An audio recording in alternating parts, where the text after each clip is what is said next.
Imagine que é 1º de dezembro de 2001. Você é um dentista chamado Carlos, morando em um bairro de classe média em Buenos Aires, Argentina. Você tem esposa, 2 filhos e uma modesta conta poupança em dólares americanos, em um banco argentino de boa reputação. Você fez tudo certo, você economizou, você foi responsável, você confiou no sistema, e esta manhã você acordou e descobriu que o governo congelou todas as contas bancárias do país, inclusive a sua. A política se chama corralito, pequeno curral, como uma cerca para animais, e é exatamente isso que ela é. Seu dinheiro agora está preso atrás de uma cerca que você não consegue escalar. Você tem permissão para sacar 250 pesos por semana, só isso. Suas economias, o fundo para a educação dos seus filhos, suas reservas de emergência, tudo trancado atrás de um decreto governamental assinado à meia-noite enquanto você dormia. Em 3 semanas, o peso argentino, que havia sido atrelado ao dólar americano na proporção de 1,1 por uma década, é desvalorizado à força. Suas economias em dólares são convertidas em pesos por lei. Então, esses pesos perdem 70% do seu valor. Você não fez um mau investimento. Você não apostou. Você não especulou. Você simplesmente acreditou que o sistema financeiro honraria suas promessas. E em 30 dias, você perdeu tudo o que construiu ao longo de 20 anos. Agora imagine outra família. Eles moram a 4 quarteirões de distância. Mesmo bairro, mesma faixa de renda. O marido também é dentista. E, no entanto, 6 meses após o colapso, essa segunda família não está na fila de um banco fechado. Eles não estão racionando comida. Não estão tendo que escolher entre pagar a conta de luz e a mensalidade escolar. Eles estão com dificuldades, sim, mas estão unidos, funcionais e financeiramente estáveis. A diferença entre essas 2 famílias não é sorte, não é conhecimento privilegiado, não é riqueza. A diferença reside em uma série de decisões discretas e sem grandes alardes, tomadas meses e, em alguns casos, anos, antes da crise se tornar visível. Decisões que pareceram estranhas na época. Decisões que seus vizinhos não entenderam. Decisões que, quando analisadas em dezenas de colapsos econômicos ao longo de um século de história financeira, revelam-se quase idênticas em todos os casos. A maioria das pessoas acredita que sobreviver a um colapso econômico se resume à previsão, a saber o momento certo, a prever quando a crise vai acontecer e sair dela pouco antes. Essa crença está errada. As famílias que sobreviveram à crise argentina de 2001, as famílias que atravessaram a Alemanha de Weimar em 1923, as famílias que suportaram a crise da dívida grega em 2010 e as famílias que resistiram à hiperinflação no Zimbábue em 2008. Nenhuma delas previu o momento do colapso. Nenhuma. O que elas fizeram foi algo muito menos dramático e muito mais eficaz. Elas organizaram suas vidas de forma que um colapso, quando quer que acontecesse, não as destruísse completamente. Elas não previram, elas se prepararam, e há uma enorme diferença entre essas 2 coisas. Os colapsos econômicos não se anunciam com um único evento. Eles se desenrolam em etapas. E quando a pessoa comum percebe o que está acontecendo, as principais saídas já se fecharam. Os controles de capital vêm antes da desvalorização. Os feriados bancários vêm antes da reestruturação. As restrições às importações vêm antes da escassez. A sequência é quase sempre a mesma. As famílias que sobrevivem são aquelas que agiram nos estágios iniciais, quando a ação ainda parecia desnecessária, quando seus amigos diziam que estavam exagerando, quando o governo ainda insistia que tudo estava sob controle. A janela para uma ação eficaz é justamente o período em que agir parece irracional.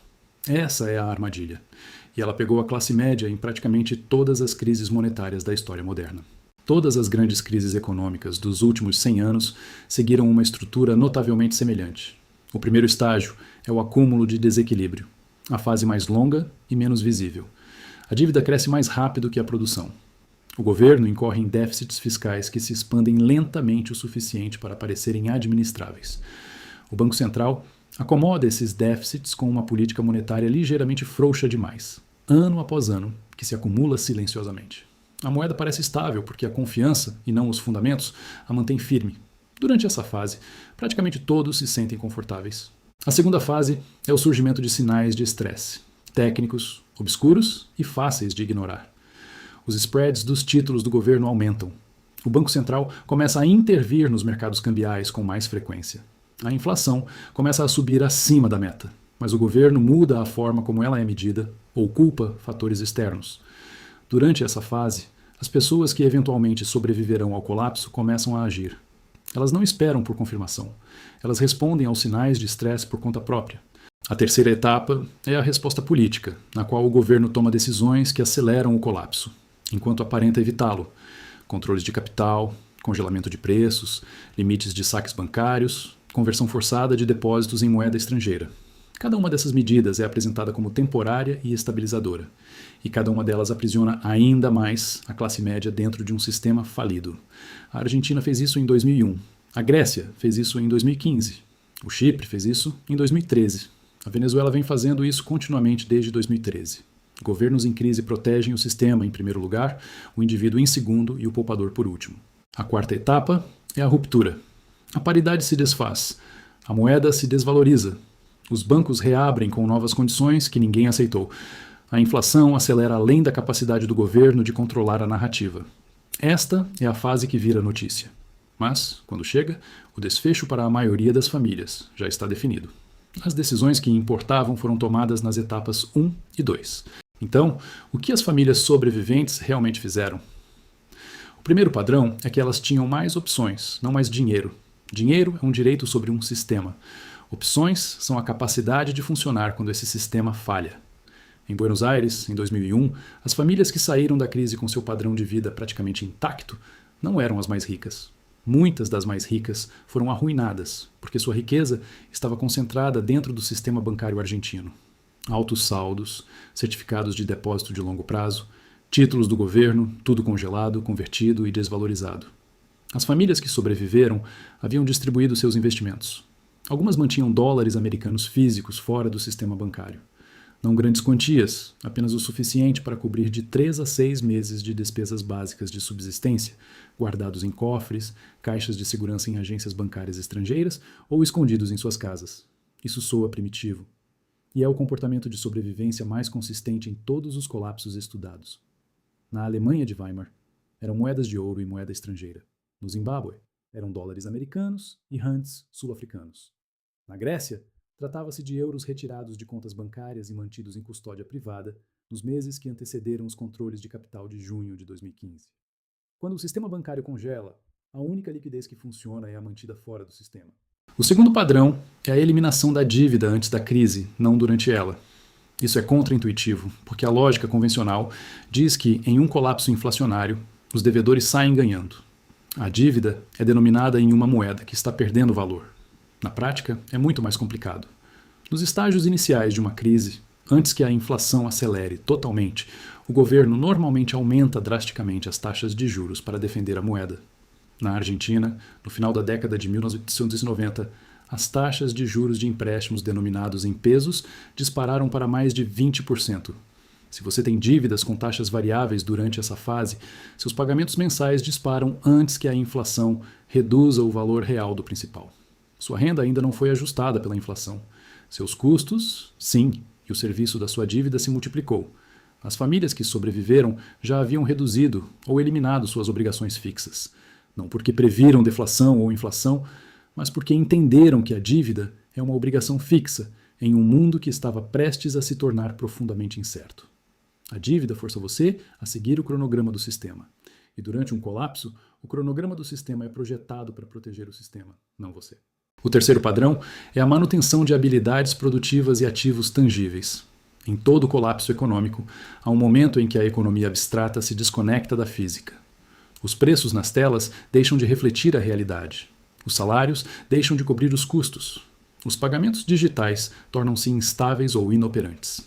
Na Argentina, médicos e dentistas que podiam prestar serviços em troca de bens ou pagamentos informais continuaram a trabalhar durante toda a crise.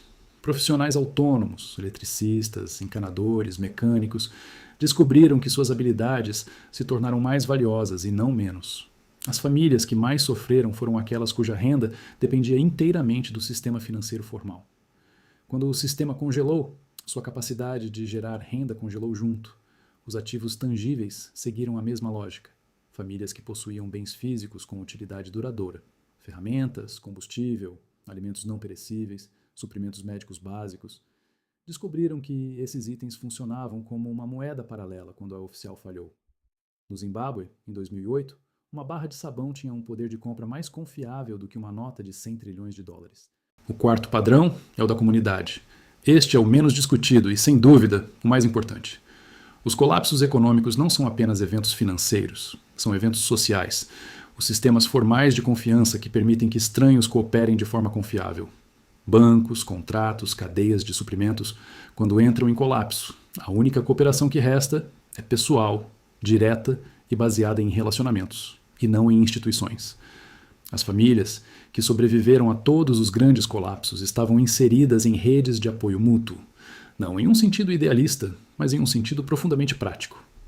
Nos bairros de classe média da Argentina, surgiram redes informais de troca, onde um advogado podia trocar consultoria jurídica por serviços odontológicos, um dentista podia trocar serviços odontológicos por aulas particulares, e um professor particular podia trocar aulas por comida, criando uma economia circular que contornava completamente o sistema monetário falido. Essas redes não eram caridade, eram infraestrutura. As famílias que investiram em relacionamentos antes da crise, que construíram confiança e reciprocidade em tempos de bonança, foram as que puderam recorrer a essas redes quando os tempos eram difíceis. Não se constrói confiança pessoal em meio a uma crise. Ela precisa já existir. O quinto padrão, aquele que une todos os outros, é a disposição para agir cedo e aceitar o desconforto social. Todas as famílias que sobreviveram a um colapso tomaram decisões que seus pares consideraram irracionais na época. Sacar as economias de um banco que ainda não havia falido. Quitar a hipoteca antecipadamente em vez de investir em um mercado em alta. Converter a moeda local quando a taxa de câmbio ainda estava estável. Essas decisões tiveram um custo social. Amigos questionaram seu julgamento. Consultores financeiros disseram que estavam sendo ineficientes. E por meses, às vezes anos, esses vizinhos pareceram estar certos. O mercado de ações continuou subindo. A moeda permaneceu atrelada.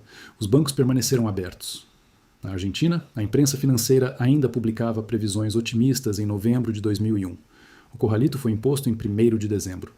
As famílias que sacaram suas economias em setembro suportaram 2 meses parecendo tolas.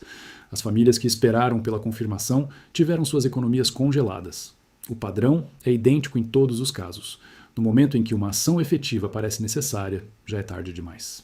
Em Caracas, Venezuela, em 2012, um engenheiro de classe média, vamos chamá-lo de Alejandro, começou a tomar uma série de decisões que seus colegas consideraram incompreensíveis. Ele quitou integralmente a hipoteca do seu apartamento. Converteu parte de suas economias em bolívares em dólares americanos no mercado informal, pagando um ágio sobre a taxa oficial. Investiu em um pequeno jardim na cobertura. Estocou medicamentos básicos para sua mãe idosa. Sua esposa criou uma rede de aulas particulares no condomínio onde moravam. Mantinham o carro em bom estado e o tanque de combustível sempre cheio. Entre 2012 e 2014, cada uma dessas decisões parecia inadequada. Então, o colapso se acelerou. Entre 2014 e 2018, o bolívar perdeu mais de 99,9% do seu valor. As prateleiras dos supermercados ficaram vazias. Os medicamentos desapareceram completamente das farmácias. A família de Alejandro não estava confortável. O colapso da Venezuela foi severo demais para que alguém estivesse confortável. Mas eles tinham dólares quando o dólar era a única moeda em circulação. Eles cultivavam alimentos em seus telhados quando as lojas não tinham estoque. Tinham remédios quando as farmácias estavam vazias. E contavam com uma rede de vizinhos que compartilhavam recursos e ofereciam segurança em uma cidade onde as instituições formais haviam praticamente se desintegrado. Eles não previram o colapso. Simplesmente construíram uma estrutura de vida que não dependia inteiramente da continuidade do funcionamento do sistema. E quando o sistema parou de funcionar, a estrutura deles resistiu. E aqui está a parte desconfortável. Os comportamentos que protegem as famílias durante crises são os mesmos que são penalizados social e financeiramente em tempos normais. Manter dinheiro em espécie em vez de investi-lo. Quitar dívidas em vez de alavancá-las. Investir em habilidades e na comunidade em vez de produtos financeiros. A cultura financeira moderna é construída sobre os princípios opostos. Maximizar a alavancagem, maximizar os retornos, maximizar a exposição ao sistema. E por longos períodos isso funciona até que deixa de funcionar. E a transição de funcionar para não funcionar não é gradual. É uma mudança de fase, como a água se transformando em gelo. A temperatura cai lentamente, grau por grau, e nada visível acontece. Então, em um ponto específico, toda a sinoestrutura muda de estado, instantaneamente, irreversivelmente. Na história, existem apenas 2 tipos de sistemas financeiros. Aqueles que já sofreram um grande colapso e aqueles que ainda não. Não há uma terceira categoria. A variável não é se haverá um colapso, mas quando e de que forma. As famílias que já haviam se adaptado a um conjunto diferente de regras foram as que sobreviveram, e muitas delas emergiram em posições mais fortes do que antes. Não porque lucraram com o sofrimento alheio, mas porque, após um colapso, as pessoas que mantiveram recursos funcionais, habilidades, relacionamentos e bens materiais se tornaram a base sobre a qual a próxima economia foi construída. As famílias que sobreviveram não possuíam conhecimento secreto. Elas tinham algo mais simples e raro, a disposição para se preparar para um mundo que ainda não existia, enquanto viviam em um mundo que ainda parecia estável. Elas aceitaram o custo social de parecerem cautelosas, aceitaram o custo financeiro de serem menos otimizadas. E quando as evidências se tornaram conclusivas, elas eram as únicas que ainda tinham escolhas. Em todos os colapsos, em todos os países, em todas as épocas, as pessoas que esperaram pela certeza foram as que perderam tudo. E as pessoas que agiram com base no reconhecimento de padrões, silenciosamente, sem alarde, sem pânico, foram as que permaneceram de pé quando a poeira baixou. O padrão já está em movimento. Ele está sempre em movimento em algum lugar. A única questão é se você está estudando-o ou ignorando-o.